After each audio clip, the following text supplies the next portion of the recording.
विकास में अग्रसर सरकार, जनगण मन के हुए सपने अब साकार। अब हम जैसे युवाओं को टेंशन लेने की कोई जरूरत नहीं है, क्योंकि उत्तराखंड सरकार के मुख्यमंत्री स्वरोजगार योजना के जरिए हम युवाओं को रोजगार से जोड़ा जा रहा है। अलग अलग विभागों में चलाई जा रही अन्य रोजगार योजनाओं का लाभ देने के लिए अब एक ही जगह पर कैंप लगाकर सारी औपचारिकताएं पूरी की जा रही है। इसके साथ ही नैनो उद्यम जैसे सिलाई, बुनाई, फल सब्जी विक्रेता, ऐसे लोगों को भी सरकार वित्तीय अनुदान दे रही है।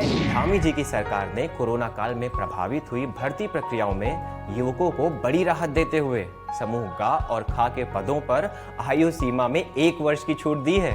और यही नहीं, मार्च 2022 तक होने वाली भर्ती परीक्षाओं में लिया जाने वाला शुल्क भी धामी जी ने अब माफ कर दिया है। वीर चंद्र सिंह गढ़वाली पर्यटन स्वरोजगार योजना के तहत दी जाने वाली सब्सिडी को बढ़ाया जा रहा है। अब स्टार्टअप के लिए भी सरकार युवाओं को सहूलियत दे रही है। श्रीनगर, हल्द्वानी और देहरादून के मेडिकल कॉलेजों में 501 पदों को सृजित किया गया है और इसी के साथ ही राजकीय नर्सिंग कॉलेज बाजपुर में 70 पदों की स्वीकृति दे दी गई है। उत्तराखंड में लगभग 22 से 24,000 रिक्त पदों और बैकलॉग के साथ ही समस्त रिक्त पदों पर भर्ती प्रक्रिया शुरू हो चुकी है। अब मिलेगा हमें रोजगार का अधिकार। युवाओं के संग है हम, उत्तराखंड है हम।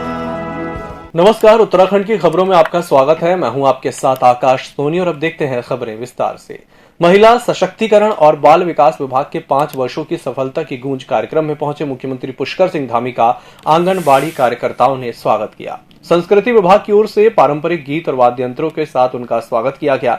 इस दौरान मुख्यमंत्री धामी ने आंगनबाड़ी कार्यकर्ताओं का लाख रुपए वार्षिक बीमा पॉलिसी, मासिक मानदेय डिजिटल माध्यम से हस्तांतरित करने, आंगनबाड़ी कार्यकर्ता के पद खाली होने पर सहायिका को इस पद का लाभ, विभाग की ओर से 1 रुपए में दिए जाने वाला सैनिटरी नैपकिन मुफ्त दिए जाने की घोषणा की। इस दौरान मुख्यमंत्री धामी और विभागीय मंत्री रेखा आर्य ऑनलाइन किट के माध्यम से आंगनबाड़ी कार्यकर्ताओं के मानदेय को हस्तांतरित किया। बीमा मिलना चाहिए, पूरे वर्ष भर वो विपरीत परिस्थितियों में, विषम परिस्थितियों में काम करती हैं। इससे 2 लाख रुपए के उनके बीमे की घोषणा की है। साथ ही साथ जो एनएफएसए के अंतर्गत नॉन एनएफएसए में जो लोग आते हैं, जो कार्ड धारक हैं, उनका भी जो है हमने 10 किलो गेहूं और 10 किलो चावल मार्च 2022 तक की आज करने की घोषणा की है। वो भी जल्दी लागू होगा। सभी जनपदों से हमारी आंगनबाड़ी बहनें आज यहाँ पर आई और जो सम्मानजनक उनकी मानदेय वृद्धि हुई है, उसका धन्यवाद करने आज उन्होंने आशीर्वाद स्वरूप माननीय मुख्यमंत्री पुष्कर सिंह धामी जी को दिया है। मैं समझती हूँ कि जो बढ़ती हुई धनराशि है, इससे पहले कोई भी पूर्ववर्ती सरकार या कोई भी मुख्यमंत्री इतनी बड़ी धनराशि के साथ में मानदेय वृद्धि किसी ने नहीं की है। इतिहास रचने का काम जो है माननीय मुख्यमंत्री पुष्कर सिंह धामी जी ने किया है। मैं हृदय की गहराई से, मेरा पूरा विभाग भी, महिलाएं भी उनको बहुत धन्यवाद करती हैं। पूर्व मंत्री यशपाल आर्य पर हुए हमले के बाद प्रदेश में हो रही राजनीति पर सीएम धामी ने सवाल उठाए हैं। उन्होंने कहा कि कोई कितना भी बड़ा क्यों ना हो, कानून अपने हिसाब से काम करेगा। मुख्यमंत्री पुष्कर सिंह धामी ने कहा कि पुलिस जांच कर रही है और कानून अपना काम कर रहा है। कोई कितना ही बड़ा क्यों ना हो, न्याय के आधार पर काम किया जाएगा। मुख्यमंत्री धामी ने कहा कि जिसको सब देख रहे हैं, जिसको पूरी दुनिया देख रही है, उस पर राजनीति नहीं करनी चाहिए। दोनों ही लोग जो लड़ रहे हैं, चाहे यशपाल आर्य हो, उनके सुपुत्र हो या उनके सामने वाली पार्टी है, सब एक ही पार्टी के लोग हैं। जिसको सब देख रहे हो, जिसको पूरी दुनिया देख रही हो, उस पर राजनीति नहीं करनी चाहिए। दोनों ही जो लोग लड़ रहे हैं, चाहे यशपाल आर्य जी उनके सुपुत्र हों या उनके सामने वाली पार्टी हो, दोनों एक ही पार्टी के लोग हैं। आपसी राजनीति लड़ाई है, उसमें सरकार कहाँ से बीच में आ रही है? हमने थोड़ी ना किसी को भेजा है, या हमारी कोई पार्टी का है कि जो हम उस पर हमला करवाएंगे। और पुलिस जांच कर रही है, कानून अपना काम करेगा। कोई कितना भी बड़ा क्यों न हो, जो न्याय होगा उस न्याय के आधार पर काम किया जाए। होमगार्ड और नागरिक सुरक्षा मुख्यालय में आज होमगार्ड और नागरिक सुरक्षा संगठन का स्थापना दिवस मनाया गया। सीएम पुष्कर सिंह धामी मुख्य अतिथि के रूप में पहुंचकर ऋतिक परेड की सलामी ली। परेड में कुल 6 प्लाटून सम्मिलित हुए, जिनमें 5 सशस्त्र पुलिस और 1 सशक्त महिला प्लाटून शामिल थे। कार्यक्रम के दौरान मुख्यमंत्री पुष्कर सिंह धामी ने होमगार्ड और नागरिक सुरक्षा विभाग के deputy commandant general Amitabh Srivastava सहित 13 लोगों को प्रशंसा प्रमाण पत्र से सम्मानित किया। कोविड-19 के दौरान किए गए उत्कृष्ट कार्यों के लिए प्रत्येक जवान को 6,000 रुपए की धनराशि देने की घोषणा मुख्यमंत्री धामी ने की। इस दौरान मुख्यमंत्री पुष्कर सिंह धामी ने केंद्रीय प्रशिक्षण संस्थान थानो देहरादून में नवनिर्मित सैयायुक्त पैरेट और जिला कमांडेंट होमगार्ड हरिद्वार के कार्यालय भवन का लोकार्पण किया। इसके साथ ही मुख्यमंत्री ने होमगार्ड और नागरिक सुरक्षा विभाग की स्मारिका का विमोचन किया। में राज्य की सेवा में समर्पित, जिसका नेतृत्व कर रहे हैं अग्निशमन प्रभारी लीडिंग फायरमैन सज्जन सिंह नेगी। अगला दल दंगा नियंत्रण वाहन होमगार्ड, जिसका नेतृत्व कर रहे हैं अब ethnic platoon commander Shri Amit Kapoor, जनपद देहरादून। अगला दल यातायात होमगार्ड वाहन, इसका नेतृत्व कर रहे हैं श्री मोहन सिंह सैनी, जनपद नैनीताल। अगला दल नागरिक सुरक्षा बचाव और लगातार होमगार्ड चाहे जो भी परिस्थिति हो, जो भी काम उनको सौंपा जाता है वो भली भांति करते हैं, पूरे निष्ठा के साथ करते हैं, अपने दायित्व का निर्वहन करते हैं।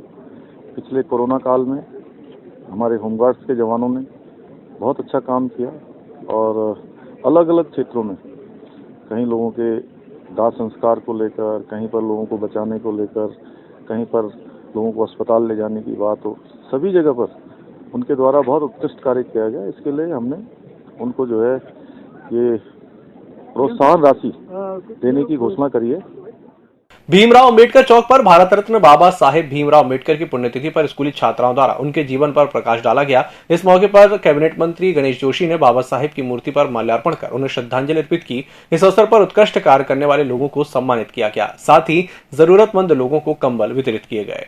संविधान, लोकतंत्र, स्वतंत्रता जैसे मुद्दों पर चर्चा हो रही है, तो इस बीच बाबा साहेब द्वारा संविधान सभा में दिया गया जब तक सूरज चांद रहेगा, जब तक सूरज चांद रहेगा। संविधान लिखा, अगर आप उसको ध्यान से पढ़ेंगे तो संविधान में एक व्यक्ति विशेष या एक जाति के तो दलितों का उत्थान करना, समाज की मुख्यधारा में कहीं ना कहीं हम सफल भी हुए। कई लोग जो इसको राजनीति कर रहे हैं उन्होंने जो समाज की मुख्यधारा में है और अपने हाथ अपनी लड़ाई वो अच्छी लड़ना चाहते हैं। आज उस विधान को शपथ लेकर हम विधानसभा में संसद में जाते हैं और हमेशा उन्होंने दलित वो कम्युनिटी की लड़ाई को लड़ा और आज हमें बताया मार्ग पर चलने की आवश्यकता है। ये संकल्प हमें आगे लेना चाहिए। इस अवसर पर मैं अपनी ओर से, अपनी पार्टी की ओर से उस महान आत्मा को श्रद्धासुमन करता हूँ, नमन करता हूँ, प्रणाम करता हूँ।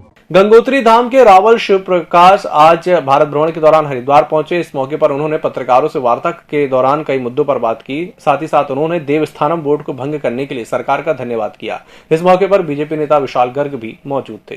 देवताओं ने मुझे आश्वस्त किया था कि तुम तुम्हारे कार्य को भाव और नियम के अनुसार करो, आगे सब मैं संभालूंगा। तो आज इस विगत वर्ष कुछ दिनों पहले उत्तराखंड सरकार, जो धामी सरकार है, अभी माननीय मुख्यमंत्री हैं, उनके द्वारा इसको पूर्णतः भंग किया गया। तो मुझे वो क्षण याद आया कि देवताओं ने मुझे पहले ही आश्वस्त कर दिया था कि तुम तुम्हारा कार्य करो, बाकी सब मैं संभाल लूँगा। तो आज इस जो खुशी का विगत दिनों पहले जो खबर मिली, उसके लिए सर्वप्रथम तो मैं इष्ट सोमेश्वर महाराज, वासुकी नाग देवता जिनसे हमारी वार्ता हुई थी, और उत्तराखंड के तमाम देवी देवताओं को कोटिशा वंदन अभिनंदन करता हूँ। कोई चीज़ जब बन गई उसको भंग करना भी इतना आसान नहीं होता है। तो सरकार ने इस चीज़ को, उसके हर चीज़ को देखते हुए धामी सरकार ने देवस्थानम बोर्ड को भंग किया और उनका, सरकार का, धामी जी का एक बहुत बड़ा और बढ़िया ये निर्णय रहा है। क्योंकि आने वाले चुनावों में भी देखिए, क्योंकि कहीं ना कहीं हम लोग जो उत्तराखंड में बैठे हैं, चारों धाम जो है उत्तराखंड के पूरे प्रदेश के ऊपर अपना प्रभाव रखते हैं। गंगोत्री, यमुनोत्री, केदारनाथ, बद्रीनाथ, उनका आशीर्वाद सदा रहता है। तो बहुत सारे, क्योंकि एक बड़ा जो तबका है वो उनके साथ टच रहता है।